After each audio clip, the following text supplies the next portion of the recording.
गोस्वामी जी महाराज पूर्व प्रसंग में वर्णन किए। श्री कागभूषुंडी जी महाराज पक्षीराज श्री गरुड़ जी को श्री राम कथा श्रवण करा रहे हैं।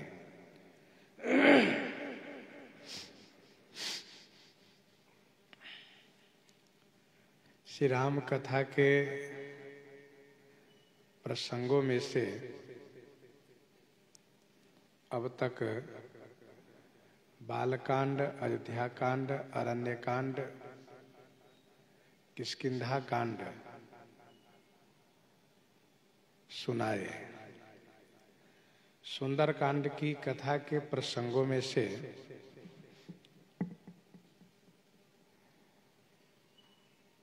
श्री हनुमान जी जिस प्रकार से समुद्र को नांग करके लंका में गए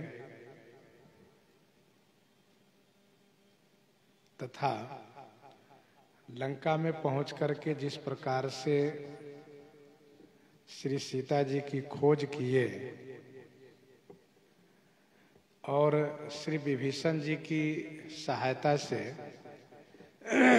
माता श्री सीता जी का दर्शन प्राप्त किए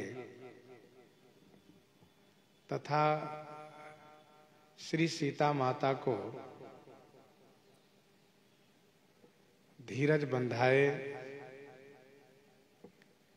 और उनसे आशीर्वाद प्राप्त करके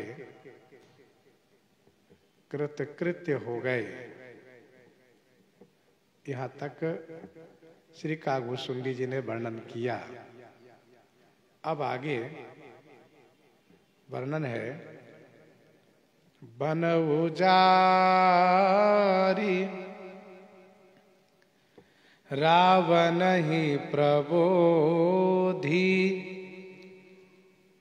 पुरदहि नांघेउ बहुरी पयोधि। बन उजारी रावण ही प्रबोधि पुरदहि नांघेउ बहुरी पयोधि।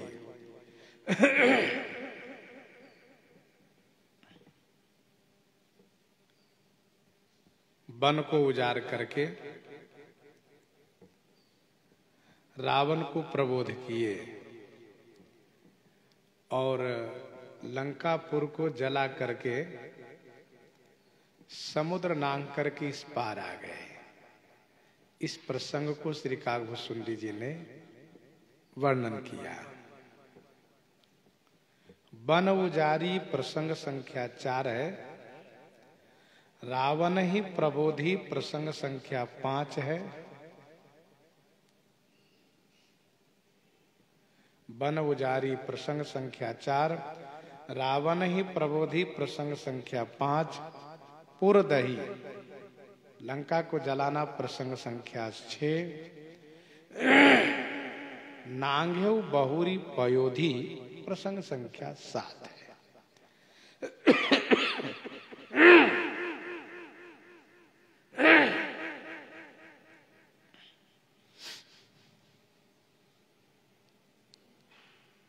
वन उजारी यह दोहा संख्या 17 से प्रारंभ होता है प्रसंग सुंदरकांड में।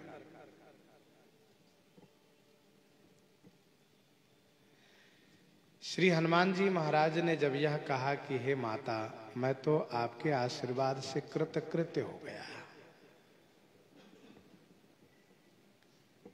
माता श्री सीता जी को भी बहुत अच्छा लगा। फिर श्री हनुमान जी ने कहा, मां, मुझे बड़ी जोर की भूख लगी है।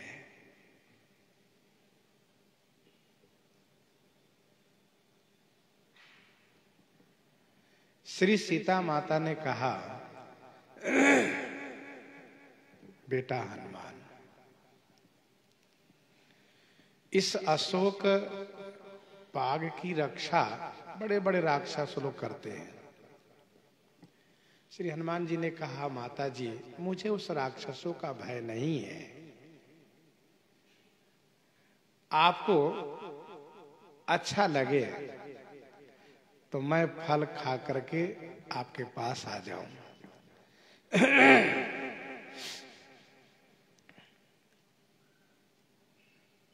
श्री सीता जी ने कहा, हनुमान जी, बेटा हनुमान, श्री रघुनाथ जी के चरण को हृदय में धारण करके जा करके मीठा मीठा फल खा लो।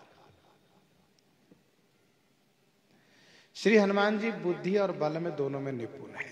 माता श्री सीता जी निश्चिंत है।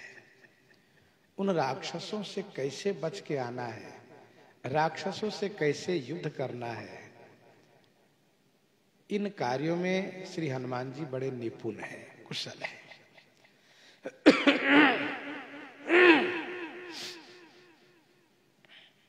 श्री हनुमान जी गए, फल खाए, वृक्ष को तोड़ने लगे।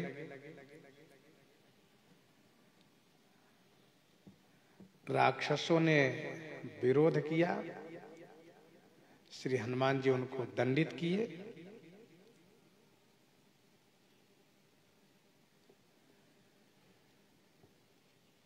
कुछ राक्षस तो मार दिए गए, कुछ ने जाकर के पुकार किया। रावण ने अक्षय कुमार को भेजा, वह युद्ध में मारा गया।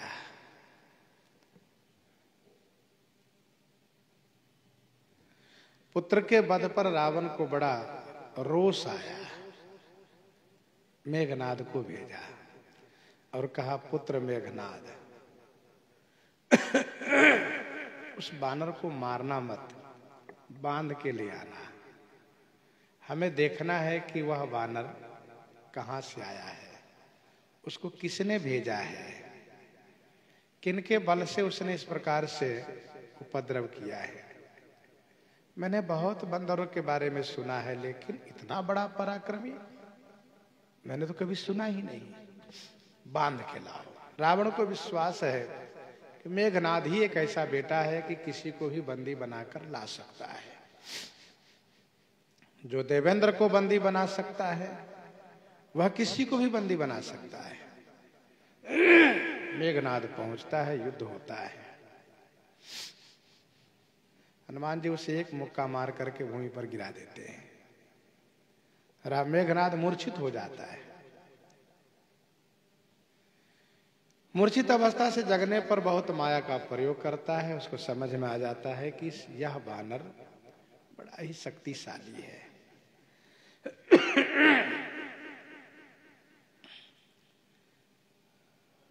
उठी बहोरी किन्हे सी बहु माया, जीते न जाई प्रभंजन जाया। दुआ संख्या 19 तक ये प्रसंग पूरा हो जाता है। इसके बाद प्रारंभ होता है रावण ही प्रबोधि।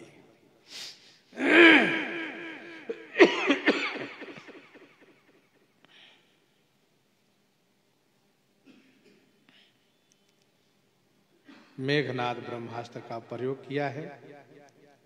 ब्रह्म अस्त्र ते सांधा, कपिमन किन्ह विचार।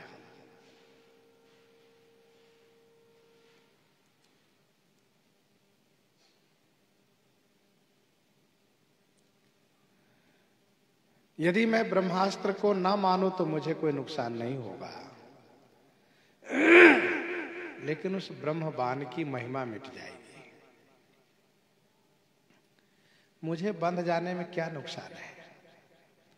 मेरे ऊपर उसका प्रभाव भी बहुत देर नहीं रह सकता। दूसरी बात, मुझे रावण से भी तो मिलना है, उससे बातें करना है।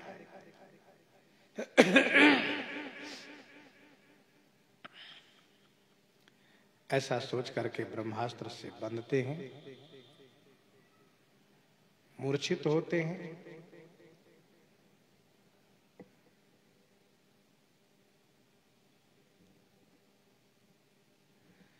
राक्षस लोग उन्हें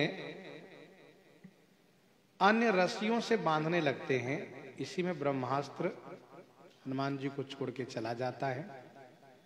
तब मेघनाद नागपाश में हनुमान जी को बांध करके रावण के पास लाता है।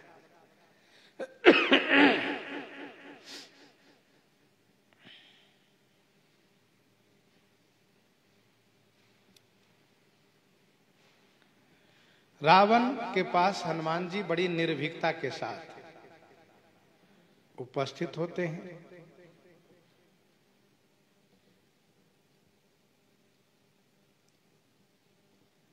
रावण पूछता है हनुमान जी से,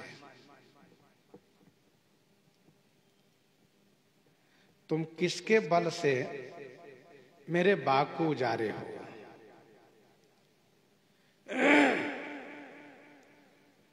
क्या मेरे बारे में तुमने सुना नहीं जो तुम इस प्रकार से मेरे सामने अकड़ करके खड़े हो?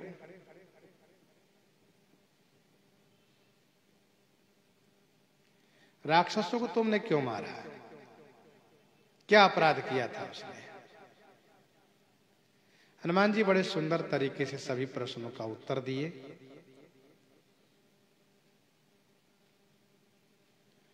और इसके बाद श्री हनुमान जी रावण को उपदेश किए। बड़ी विनम्रता के साथ हाथ जोड़ करके रावण को शिक्षा दिए। परंतु रावण उस पर हनुमान जी की हंसी उड़ाया, यह कहते हुए कि मेरे लिए बहुत बड़ा ज्ञानी वानर गुरु मिला है।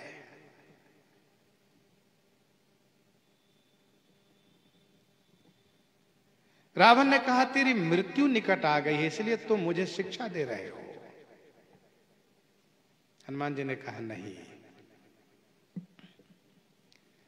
कल्याणकारी शिक्षा देने वाले की मृत्यु नहीं निकट आती है, बल्कि जो शिक्षा नहीं मानता है उसकी मृत्यु निकट आ जाती है। हनुमान जी ने स्पष्ट शब्दों में कहा, उल्टा हो यही कहा हनुमाना। तो रावण ही प्रबोधि प्रसंग ही पूरा हो जाता है 19 से लेकर के 24 तक। 24 से प्रारंभ हो जाता है पूर्वदही, लंका जलाने का प्रसंग। रावण आदेश करता है असुरों को, इस बानर को मार डालो। राक्षस लोग रावण की आज्ञा पालन करते हुए आगे बढ़ते हैं। विभीषण जी उस समय आ जाते हैं। नीति विरुद्ध है दूत को मारना, यह कह करके हनुमान जी को बचा लेते हैं। रावण विभीषण जी की बात से सहमत होते हुए यह कहता है कि बानर की ममता पूंछ पर होती है, इसलिए इसकी पूंछ में घी और कपड़े, घी तेल और कपड़े अर्थात तेल घी में कपड़े डुबो करके इसकी पूंछ में लपेट करके आग लगा दो।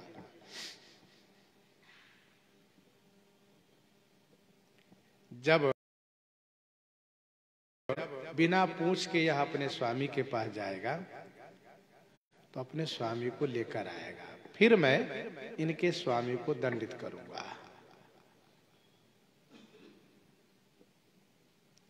हनुमान जी बड़े प्रसन्न होते हैं यह सोच करके, मेरा जो अभिष्ट था लगता है वो पूरा हो जाएगा।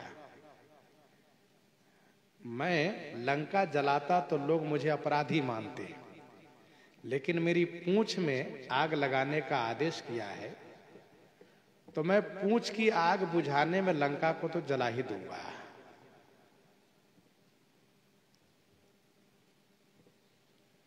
धन्य हो श्री सरस्वती मैया, आपने बहुत अच्छा किया कि आपने रावण से आदेश करवा दिया है। रावण की आज्ञा से राक्षस लोग हनुमान जी की पूंछ जलाने का प्रबंधन किए। अपने अपने घर से घी तेल कपड़े ला करके हनुमान जी की पूंछ में लपेट दिए डुबो डुबो करके। हनुमान जी महाराज पूंछ बढ़ा दिए, लेकिन यह राज किसी को पता नहीं चला। हनुमान जी की पूंछ में आग लगाई गई। तेल घी की अधिकता से अग्नि विशेष प्रज्वलित नहीं हो रही थी। तमाम धौकनी आदि का प्रयोग किया गया, लेकिन अग्नि की लपटें नहीं बढ़ रही थी।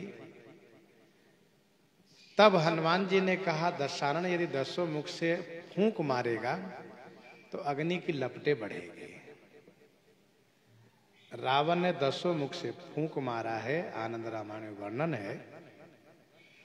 तो अग्नि की लपटें उसकी फूंक से पीछे हटी है और फिर बड़ी तेजी से आगे आई है, जिससे रावण की दाढ़ी जल गई है। बहुत हंसी हुई वहां पर। फिर श्री हनुमान जी महाराज ने यह विचार किया कि अब तो बढ़िया मौका है। छोटे बनकर के बंधन से बाहर आ गए और फिर उन्होंने रावण के महल पर चढ़ करके अट्टहास करते हुए हंसा, जिससे राक्षस लोग भयभीत हो गए। देह बहुत विशाल है, पर हल्कापन भी है। इस महल से उस महल, उस महल से उस महल पर छलांग लगाते हैं। पूरी लंका में आग लगा दिए। इधर से गए उधर, उधर से आए इधर, मतलब इधर से गए लौटे और फिर उधर से गए पलटे। इतने में पूरी लंका में आग लगा दिए और पूरी लंका में आग लगा करके समुद्र में कूद करके अपनी पूंछ की आग को ठंडी किए और फिर माता श्री सीता जी के सामने हाथ जोड़ करके खड़े हो गए। 24 से लेकर के 26 दोहा तक है। पूंछ बुझाई कोई श्रम, धरि लघु रूप बहोरी। जनक सुता के आगे, ठाढ़ भयउ कर जोरी। इसके बाद प्रसंग प्रारंभ हो जाता है, नांघ्यो बहुरी पयोधी। यह प्रसंग 26 से लेकर के 28 तक है। हनुमान जी महाराज माता श्री सीता जी से आशीर्वाद प्राप्त करते हैं। चिन्ह के रूप में चूड़ामणि प्राप्त करते हैं। माता श्री सीता जी को सांत्वना दे करके ढाढ़स बंधा करके वहां से चलते हैं। समुद्र तट पर आकर के बड़ी जोर से गर्जना करते हैं। जिस गर्जना का प्रभाव उन राक्षसियों पर पड़ता है, राक्षसियों का गर्भपात हो जाता है। श्री हनुमान जी महाराज समुद्र नाग के पार आते हैं। अपने उन सभी साथी मित्रों से मिलकर के सबको आनंद प्रदान करते हैं। मिले सकलति भय सुखारी, तलपत मीन पाव जिमी बारी। प्रसंग यहाँ पूरा हो जाता है। फिर आगे प्रारंभ होता है, आए कपि सब जहाँ रघु राई। वैदेही की कुशल सुनाई। सब कपि जहां रघुनाथ जी हैं वहां पर आए और श्री विदेह नंदिनी जी की कुशलता सुनाए। इस प्रसंग को कहा आए कपि सब जहां रघुराई। प्रसंग संख्या 8 है। वैदेही की कुशल सुनाई प्रसंग संख्या 9 है।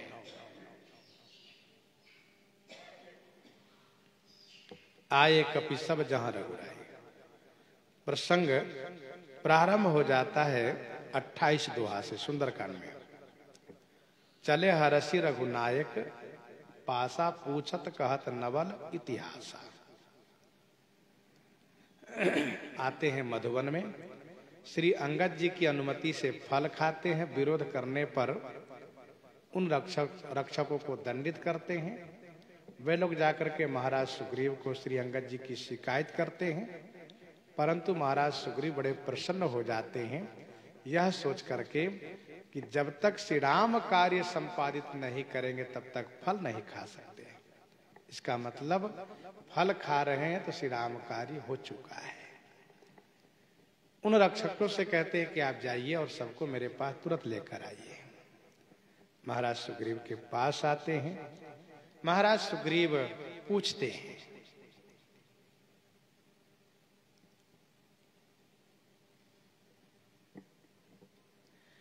और यह जान करके कि हनुमान जी के द्वारा कार्य हुआ है, श्री सुग्रीव बड़े आनंदित हो जाते हैं।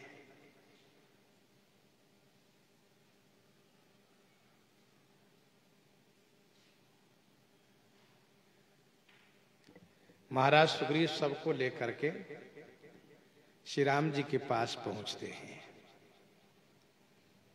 श्री राम जी से मिलते हैं।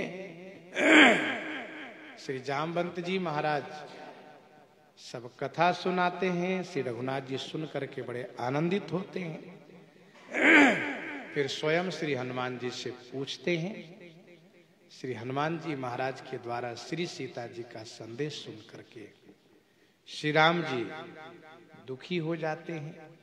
फिर श्री हनुमान जी उनको धीरज बंधाते हैं और इसके बाद श्री हनुमान जी की श्री रघुनाथ जी प्रशंसा करते हैं, बड़ाई करते हैं। सुन करके हनुमान जी महाराज चरण में गिर जाते हैं।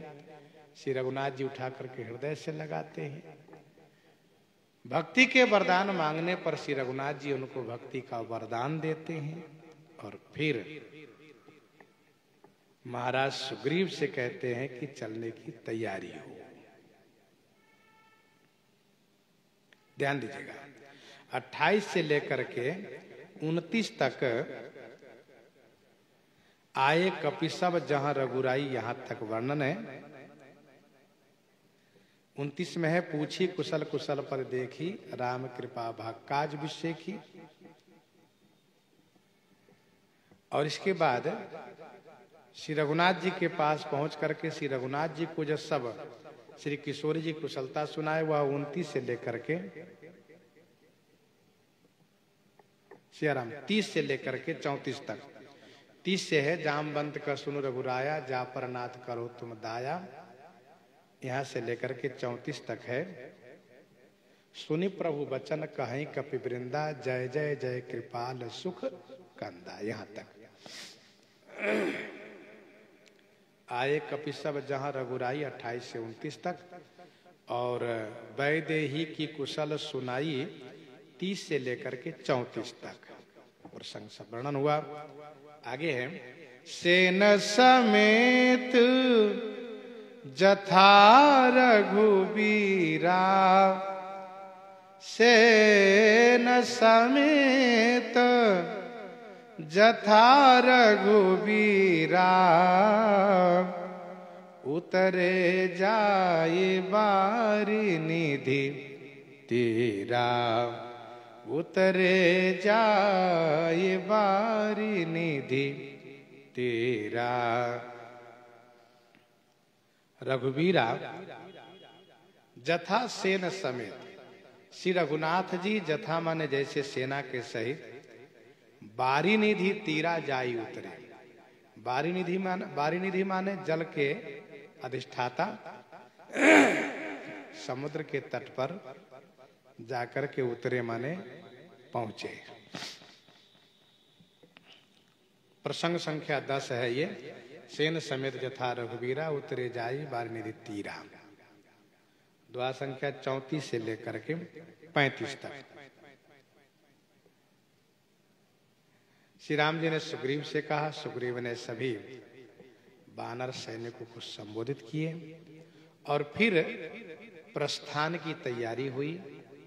श्री राम जी श्री हनुमान जी के पीठ पर आरूढ़ हुए, श्री लक्ष्मण जी श्री अंगद जी के पीठ पर आरूढ़ हुए, जय जयकार करते हुए, गर्जना करते हुए बड़ी खुशी के साथ प्रस्थान किए और पहुंच गए सागर के तट पर। यही विधि जाई कृपा निधि, उतरे सागर तीर जहां तहां लागे खान फल, भालु विपुल कपि वीर।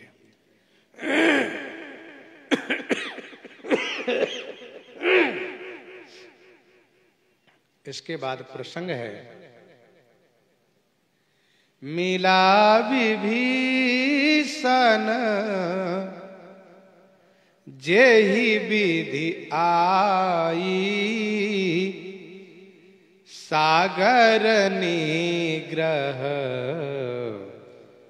कथा सुनाई, सागर निग्रह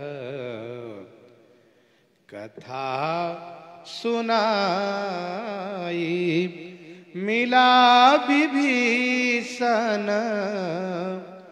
जेहि विधि आई। विभीषण जेहि विधि आई मिला। विभीषण जी जिस प्रकार से आकर के मिले हैं उस प्रसंग को कहा और फिर सागर निग्रह कथा सुनाई। सागर निग्रह, निग्रह का अर्थ विरोध होता है। निग्रह तद विरुद्ध स्यादित्य मरः।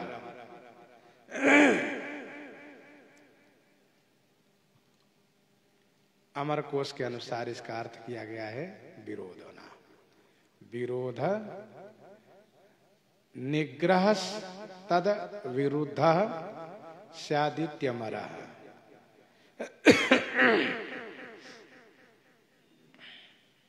निग्रह का अर्थ शिक्षा भी होता है, विरोध भी होता है, बंधन भी होता है। तो अमर कोश के अनुसार विरोध अर्थ सागर से विरोध, विरोध निग्रह तद विरुद्ध स्यादित्य मरः। तो मिला विभीषण जेहि विधि आई, यह प्रसंग संख्या 11। सागर निग्रह कथा सुनाई प्रसंग संख्या 12 है। दोहा संख्या सुंदरकांड में 36 से प्रारंभ होता है, 50 तक यह वर्णन है। मिला विभीषण जेहि विधि आई।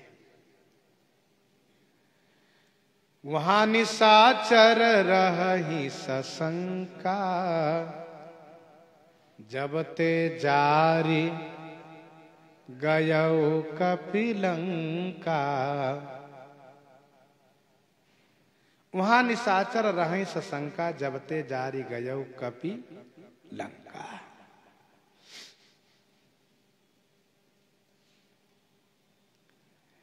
अपने अपने घर में सब विचार करते हैं, राक्षसों का बचाव संभव नहीं है।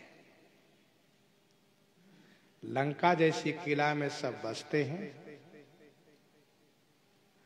लंका के स्वामी रावण अभी जिंदा है,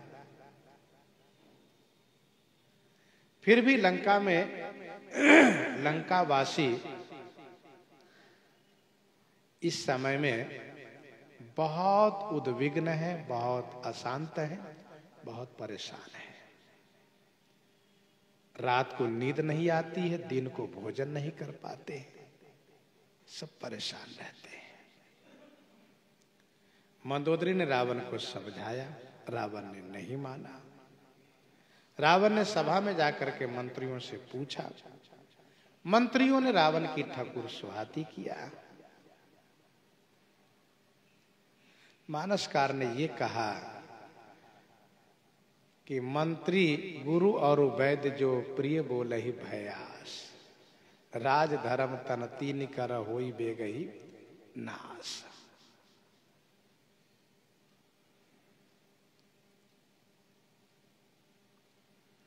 रावण के विनाश का समय आया है, ये लोग सहायक बने हुए हैं। अवसर पाकर के विभीषण जी आते हैं। विभीषण जी के पास पुलस्त जी महाराज का शिष्य आया था और उन्होंने पुलस्त जी का संदेश विभीषण जी से कह करके वह वापस चला गया है। श्री विभीषण जी ने अवसर पा करके सभा में उपस्थित होकर के और रावण के पूछने पर इन्होंने रावण के हित की बात कहते हुए पुलस्त मुनि के संदेश को सुनाया। रावण बहुत नाराज हुआ, और नाराज तब हुआ जब माल्यवंत जी समर्थन किए इनकी बात को। रावण की नाराजगी को देख करके माल्यवंत जी चले जाते हैं। विभीषण जी फिर से हित की बात करते हैं, लेकिन रावण नाराज होकर के पद प्रहार करके लंका से उनको निष्कासित कर देता है। विभीषण जी महाराज मंत्रियों के सहित श्री राम जी के पास आते हैं।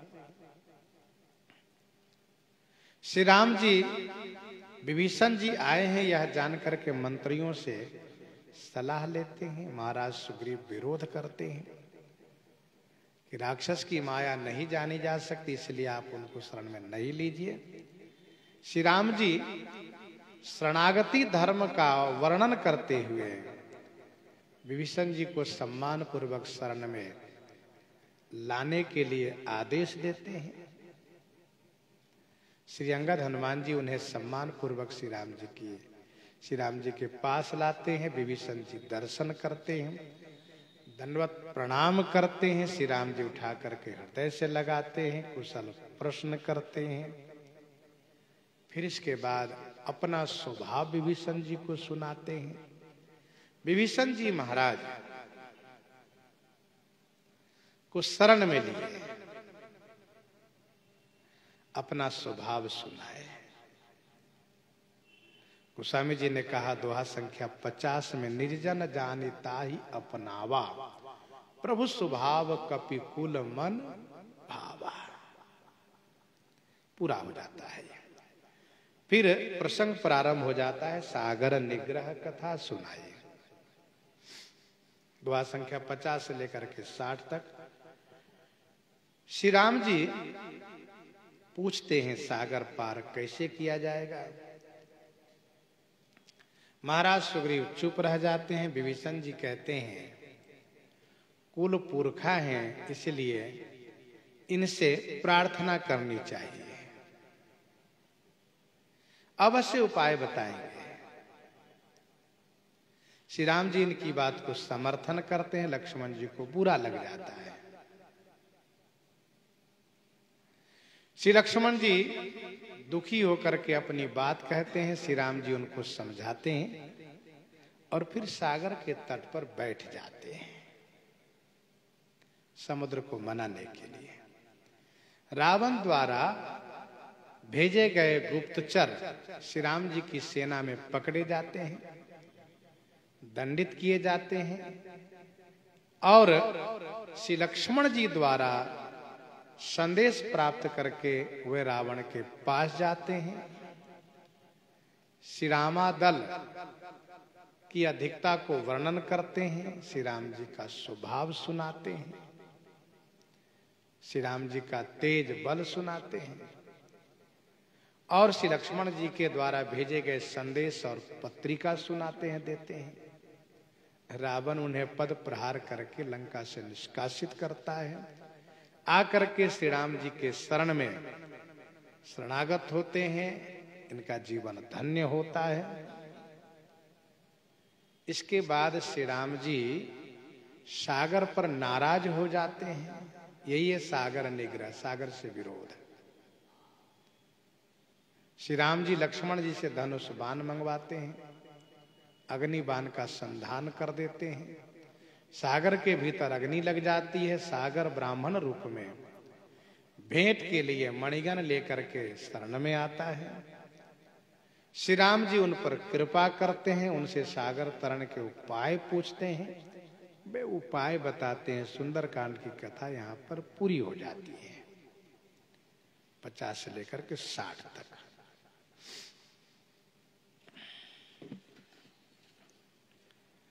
सेतु बांधि कपि सेन जिमी, उतरी सागर पार, गयउ बसीठी बीरबर, जेहि विधि बाली कुमार, जेहि विधि बाली कुमार। सेतु बांधि कपिसेन जिमि, उतरी सागर पार। समुद्र पर सेतु बांध करके, जिमी माने जैसे, कपिसेन माने वानरी सेना सागर के पार उतरी है, उस प्रसंग को कहा। और फिर बीरबर बाली कुमार जेहि विधि, बसीठी माने दूत बन करके लंका में गए, उस प्रसंग को कहा। गयो बसीठी बीरबर जेहि विधि बाली कुमार।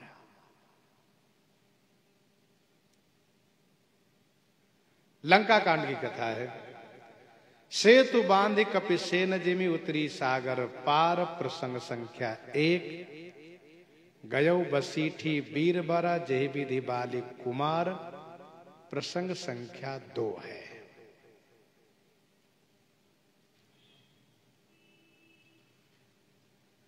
लंका कांड के दोहा संख्या प्रथम से आप सुने। सिंधु बचन सुनि राम सची, बोली प्रभु अस कहो। श्री राम जी ने मंत्रियों से कहा कि अब देरी किस बात की है। श्री जामवंत जी महाराज ने नल नील तथा वानरक सैनिकों को संबोधित करते हुए कहा, आप सब कार्य आरंभ कीजिए। बहुत शीघ्रता से और बड़े उत्साह उमंग के साथ समुद्र पर सेतु का निर्माण हुआ। निर्माण किए। श्री राम जी ने इच्छा प्रकट की कि मैं यहाँ भगवान शिव की पूजा करना चाहता हूँ। शिव की स्थापना भगवान श्री राम जी ने की और रामेश्वरम उनका नाम रखा। उनकी महिमा को श्री राम जी बखान किए। इस प्रकार से सेतु बंद होने के बाद, रामेश्वरम पूजन होने के बाद लंका के लिए प्रस्थान किए। लंका के लिए प्रस्थान किए हैं। कोई नभ से, कोई जलचर से और कोई पुल से, इस प्रकार से सब चल करके सेना उस पार हो जाती है। और उस पार जाने के बाद वानरों के मन में कौतूहल होता है कि क्या बात है, कोई राक्षस मिलते क्यों नहीं है।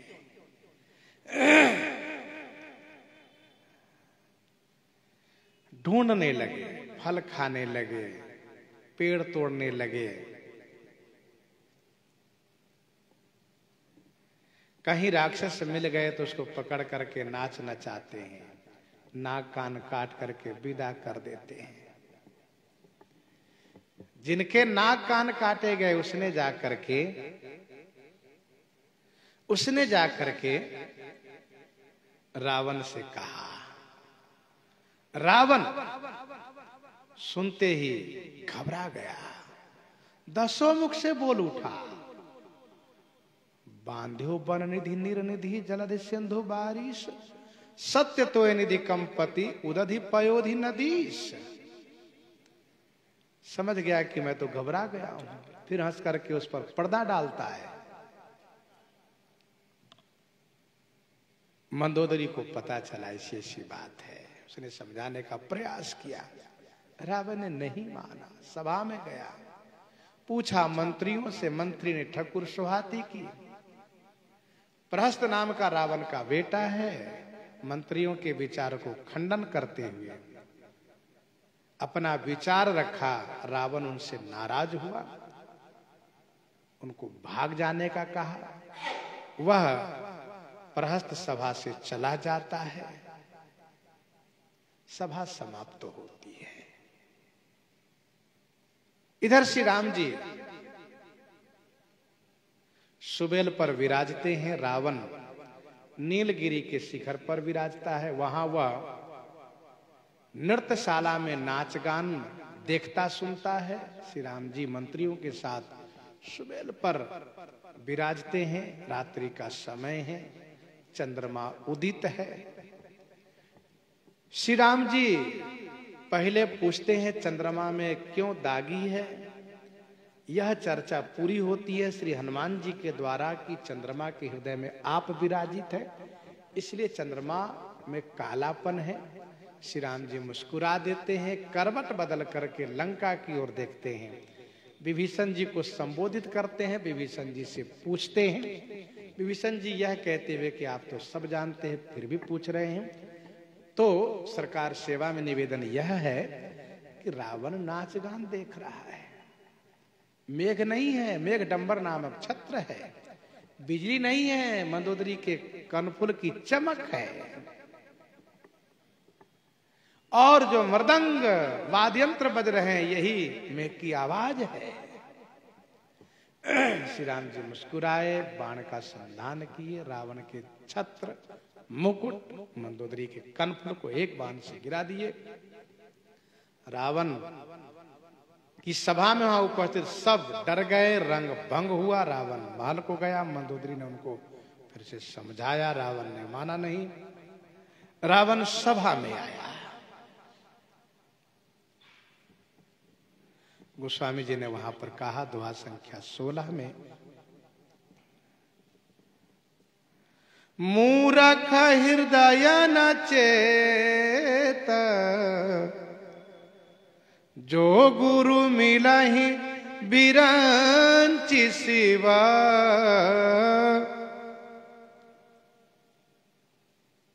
रावण महामूर्ख है। नहीं माना। प्रातः होते सभा में जाता है। श्री राम जी इधर प्रसंग बदल जाता है। गयो बसीठी बीरबर जय विधि बाले कुमार। यह प्रसंग दोहा संख्या 17 से लेकर के 38 तक है। यहां प्रात जागे रघुराई। श्री राम जी प्रातः काल जगते हैं। मंत्रियों को बुला करके मंत्रियों से पूछते हैं क्या करना चाहिए। श्री जामवंत जी दूत भेजने की बात कहते हैं। श्री राम जी उनकी बात को आदर करते हुए दूत के रूप में अंगद जी को भेजने के लिए तैयार होते हैं। अंगद जी को बुलाते हैं। उनको यह कहते हुए विदा भेजते हैं कि काज हमार तासुहित होई, रिपुसन करहु बत कही सोई। अंगद जी बड़ी प्रसन्नता के साथ प्रस्थान करते हैं। अंगद जी पहुंचते हैं लंका में। मानसकार ने कहा कि श्री कागभूषुंडी जी कह रहे वीर बर, श्री अंगद जी श्रेष्ठ वीर हैं। जाते ही वीरता का परिचय दिए, वीरता का धमक जमा दिए।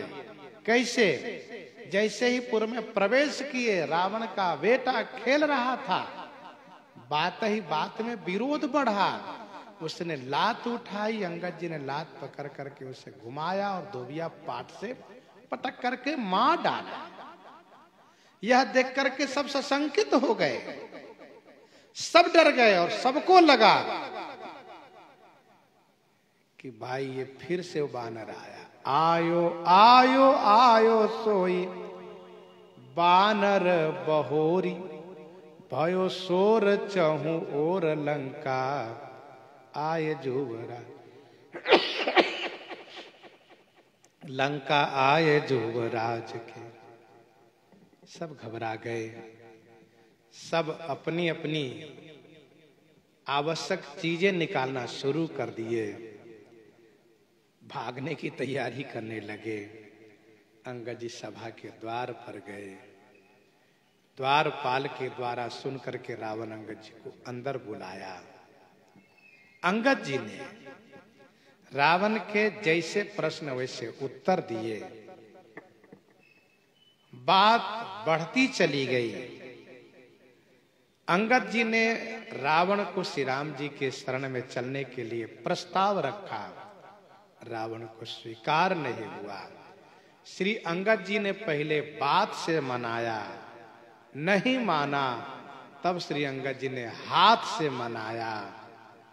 अर्थात जब रावण ने श्री राम जी की निंदा की, तब अंगद जी ने अपना भुजदंड पटक करके सभा को सशंकित किया और रावण के 4 मुकुट श्री राम जी के पास भेज दिया। रावण ने देखा सब भाग रहा है तो कहा इसी प्रकार से जाओ, वानर भालू को पकड़ के खा जाओ। अंगद जी ने हंसते हुए कहा तुम महामूर्ख हो, गाल बजाते हो, तुम्हें लज्जा नहीं आती? अरे निर्लज्ज बेशर्म, गले काट के मर जाओ। मेरे बल को देख करके तेरी छाती नहीं फटती?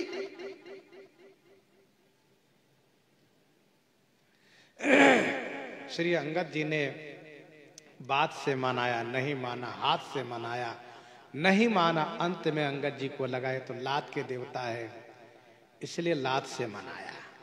अंगद जी ने सभा में पद रोपण किया, किसी से पांव हिला तक नहीं।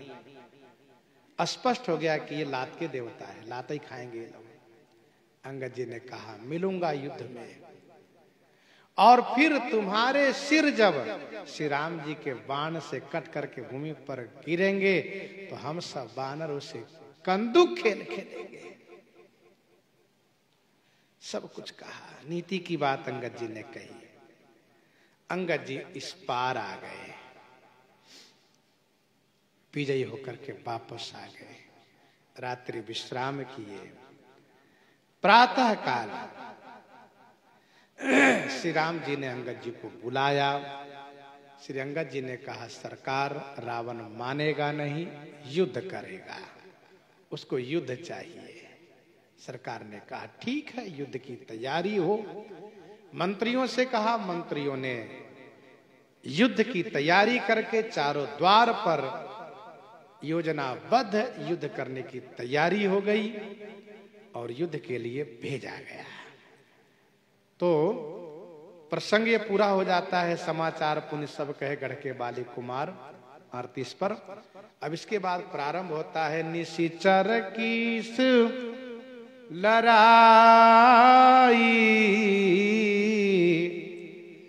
बरन सी विविध प्रकार, कुंभकर्ण घन नाद कर, बल पौरुष संहार, बल पौरुष संहार। निशिचर कीस लड़ाई, वर्ण से विविध प्रकार। निशिचर और कीस माने बानर की लड़ाई को विविध प्रकार वर्ण से, अनेक प्रकार से वर्णन किया श्री काकभूषुंडी जी ने। और फिर इसके बाद कुंभकर्ण, गणनाद माने मेघनाद के बल, पौरुष माने पुरुषार्थ का संहार वर्णन किया। निश्चर कीस लड़ाई, वर्ण से विविध प्रकार, प्रसंग संख्या 3। कुंभकर्ण घरनाद कर, बल पौरुष संहार, प्रसंग संख्या 4। निश्चर कीस लड़ाई द्वा संख्या 39 से लेकर के 62 तक है। 62 तक है। चारों द्वार पर बानर पहुंच गए, युद्ध प्रारंभ हुआ। बड़ा भयानक युद्ध हुआ चारों द्वार पर। श्री हनुमान जी अंगद जी किला में पहुंच गए। मध्यस्थ सेना को, जो मध्यवर्ती सेना है, उसको भी संहार हनुमान जी अंगद जी ने किया। रावण के महल में पहुंच करके वहां भी इन्होंने उत्पात मचाया। संध्या के बाद सब वापस हुए तो वानरी सेना लौट रही थी, तो राक्षसी सेना ने माया किया। श्री राम जी ने अंगद और हनुमान जी को फिर से भेज करके और वानरों की सहायता श्री राम जी ने की है, बाण द्वारा उजाला करके। फिर बड़ा भयानक युद्ध हुआ और वानरी सेना विजयी होकर के वापस आई। राक्षसी सेना वापस गई है। रावण सभा को बुलाता है और बोलता है कि आज जो सेना गई उसमें से आधी सेना मारी गई, मंत्रियों बताओ क्या होना चाहिए। माल्यवंत जी ने फिर से समझाने का प्रयास किया है, रावण नहीं माना है। मेघनाद आया है, युद्ध में गया है, बड़ा उत्पात मचाया, बहुत उपद्रव किया, माया किया, श्री लक्ष्मण जी को मूर्छित किया और श्री हनुमान जी द्वारा श्री लक्ष्मण जी की मूर्छा दूर हुई है। और इसके बाद यह प्रसंग पूरा हो जाता। यहाँ पर 62 दोहे में कपिपुनि वैद तहां पहुंचा, यहाँ पर यह प्रसंग पूरा हो जाता है। इसके बाद प्रारंभ हो जाता है कुंभकर्ण घरनाद कर बल पौरुष संहार। द्वा संख्या 62 से प्रारंभ होता है। यह वृतांत दशानन